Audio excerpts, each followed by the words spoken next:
이것만 알면 경매 전문가. 오늘은 제 17강으로 배당표가 작성되는 과정하고 그 배당표에 대한 이의를 하는 경우가 있을 수 있거든요.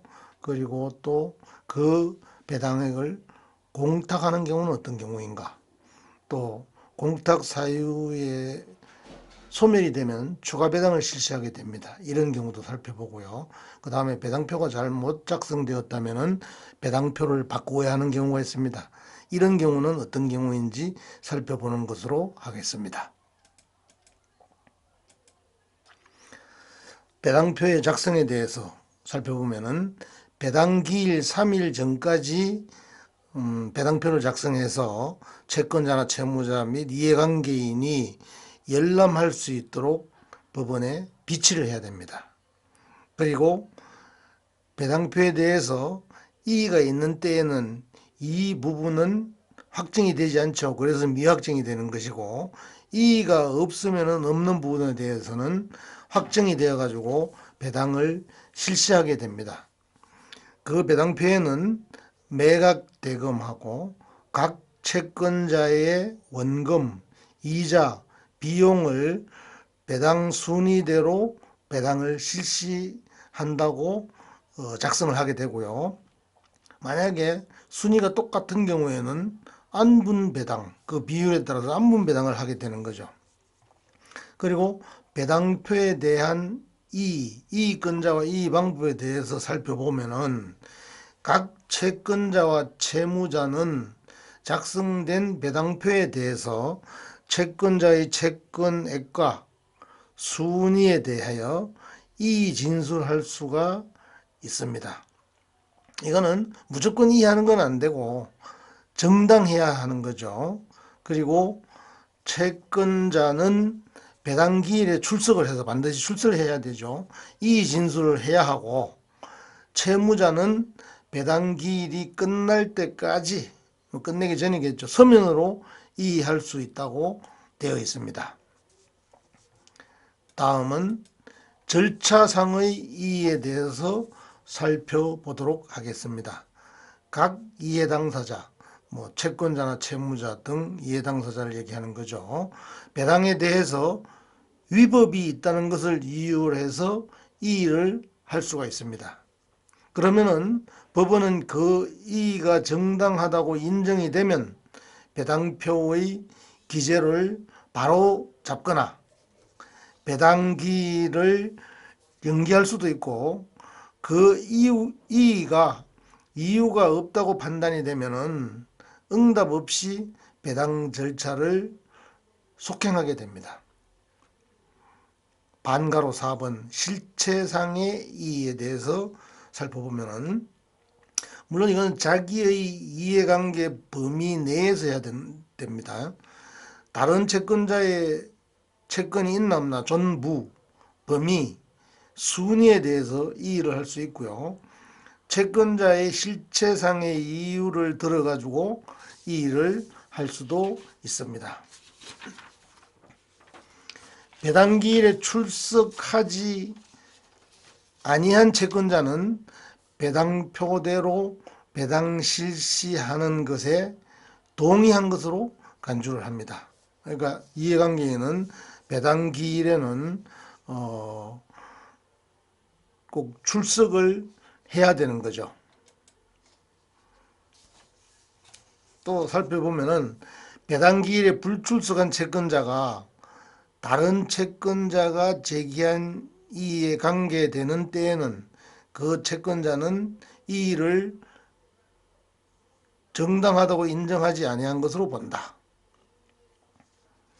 또 집행법원은 이 사유의 실체적 존부에 대해서 심리나 판단을 할 수가 없고, 배당이의 수소법원, 즉 재판법원이죠. 법원은 재판법원이 있고 경매 진행하는 것은 집행법원이라고 제가 일전 강의에서 말씀드렸었죠. 그러니까 집행법원인 경매 배당하는 법원에서는 이런 걸 할 수 없고, 재판법원에서 심리 판단을 해야 된다, 이러한 얘기입니다. 채권자의 채권 또는 순위에 대해서 제기한 정당한 이의가 배당기일에 완결되지 아니한 경우에는 배당기일로부터 일주일 이내에 소제기 했다는 사실 증명을 제출을 해야 하며 그 제출을 하면 해당 배당금은 공탁소에 배당 유보 공탁하게 되지만 그 이유 없이 그냥 일주일 기간이 지나가 버리면은 이의가 취하된 것으로 간주해서 배당을 실시하게 됩니다. 소제기 사실을 집행법원에다가, 물론 이거는 아까 말씀드린 재판법원에 제기해서 소제기했다는 사실을 집행법원에 정상적으로 신고하고 소제기한 경우에는 그 판결이 나올 때까지 판결 선고 결과에 따라서 배당을 실시하게 됩니다. 또 집행정본의 교부, 배당할 때 얘기죠. 영수증의 수령 및 교부에 대해서 살펴보면은 채권 전액을 배당되는 경우가 있을 수 있고 채권 일부가 배당되는 경우도 있을 수 있겠죠. 만약에 채권자에게 채권 전액이 배당되는 경우에는 채권자에게 배당액 지급증을 교부하고 동시에 그 채권자가 소지하고 있는 집행력 있는 정본 또는 채권 정서를 제출하도록 해가지고 이것을 채무자에게 교부하도록 되어 있습니다. 원래는. 그리고 채권 일부가 배당된 경우, 다 못 받아간 경우겠죠. 채권자가 제출한 집행력 있는 정본 또는 채권 정서에 배당액을 기재한 후에 이것을 배당액 지급증과 함께 채권자에게 돌려주고 동시에 채권자로부터 영수증을 받아서 이것을 채무자에게 교부를 합니다. 그러니까 뭐 돈을 얼마 받아가고 못 받아갔으니까 받아간 돈에 대해서만 영수증 받아서 채무자에게 교부한다, 이런 얘기죠. 배당받을 채권자의 채권이 배당 실시 당시에 확정되지 않았거나, 확정 안 돼서는 줄 수가 없겠죠.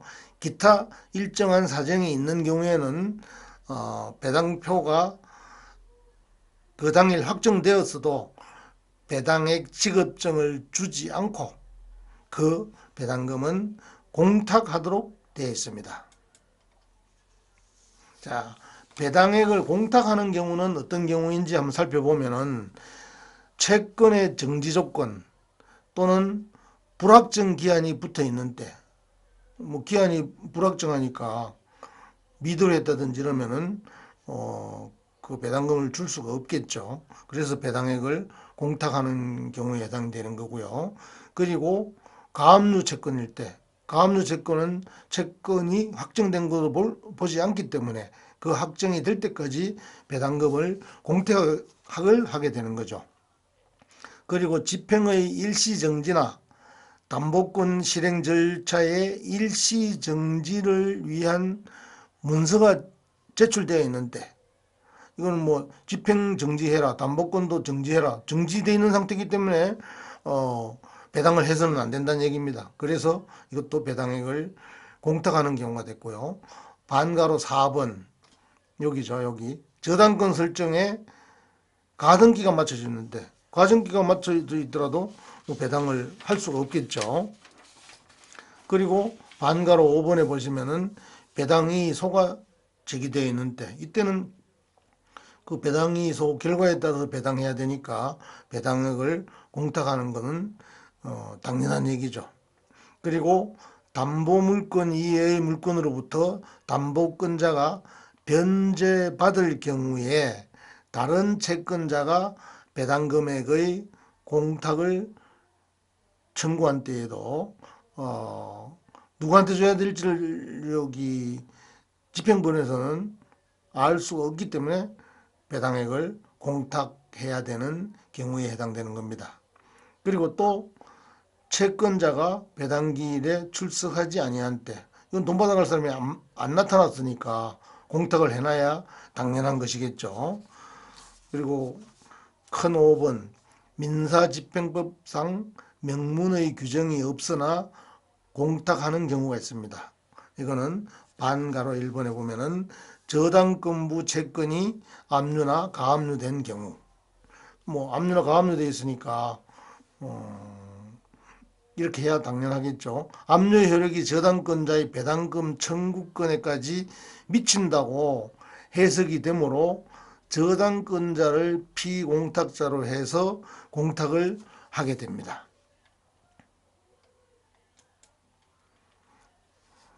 배당금 수령채권이 압류나 가압류가 된 경우, 압류채권의 채무자를 피공탁자로 해서 배당액을 공탁하게 됩니다.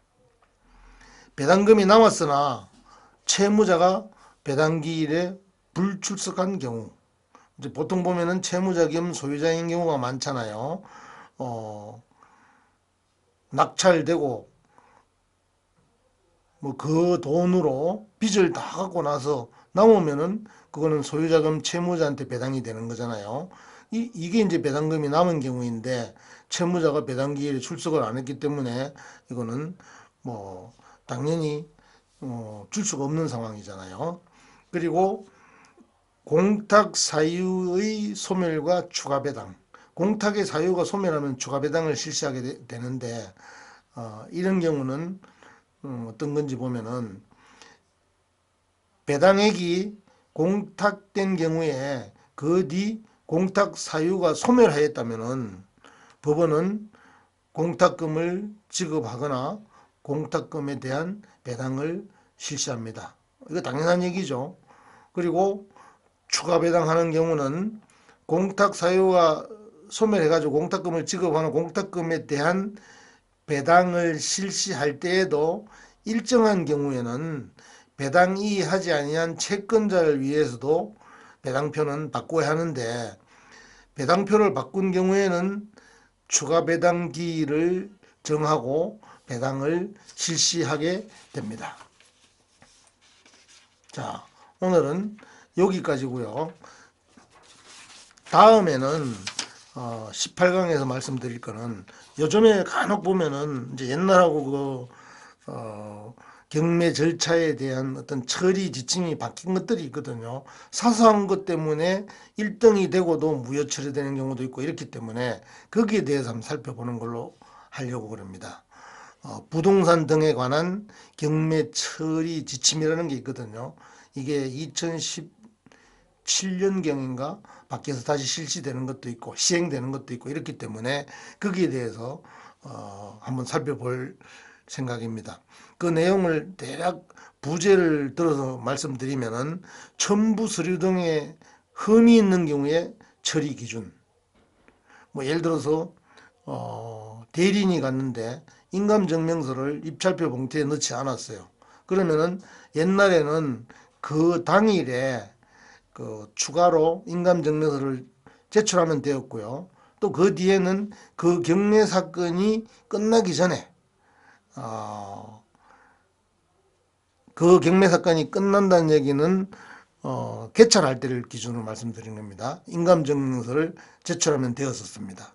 그런데 지금은 그 봉투 안에 인감증명서를 집어넣지 않으면 무효 처리합니다. 이런 거에 대해서 살펴보겠다는 얘기입니다. 그리고 입찰하는 방식은 기일 입찰, 그래서 요즘에 뭐 주로 법원에서 하고 있는 거죠. 몇 월 며칠 몇 시에 입찰한다. 이거는 그날 나가서 입찰 서류를 작성해서 제출해 가지고 그날 다 개찰까지 하는 거잖아요. 그리고 또 기간 입찰이라는 게 있습니다. 기간 입찰은 몇 년 전에는 좀 했었는데 요즘에는 안 하는 경우이죠.